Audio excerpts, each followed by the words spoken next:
Mami Regine, share ko lang sa inyo ang ganap namin noong August 1, 2026. Nag-decide kaming mag-camping dahil 3 days walang pasok ang asawa ko.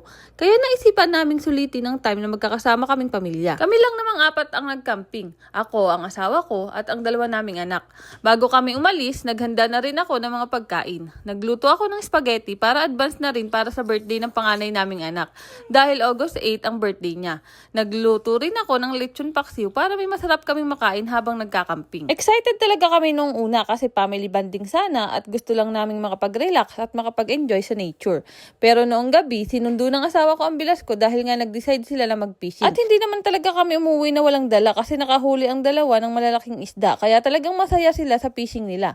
Kaso, ayun na nga, biglang umulan. At hindi lang basta ambon ha, umabot pa hanggang kinabukasan. Kaya hindi na rin namin masyadong na-enjoy ang camping namin dahil basa at maulan ang buong paligid tapos ang lalakas pa ng hangin. Pero kahit hindi naging perfect ang camping trip namin, okay lang. Ang importante, magkakasama kami, nakapagbanding pa rin kahit papaano at higit sa lahat, ligtas kaming lahat.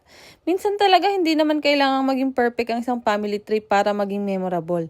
Hindi man nasunod lahat ng plano, nga unexpected na nangyari, umulan man at medyo naging challenging ang camping namin, ang mahalaga ay sama-sama pa rin kami at nakagawa ng panibagong memories bilang isang pamilya. Kasi sa totoo lang, balang araw, hindi naman natin maaalala kung naging perfect ba ang isang trip. Ang maaalala natin ay ang mga tawanan, kwentuhan, kalokohan, pagkain na pinagsaluhan at yung mga simpleng moment na sama-sama nating naranasan. Kahit umulan at hindi naging exactly tulad ng plano namin, naging special pa rin ang camping adventure na ito dahil kasama namin ang isa't isa.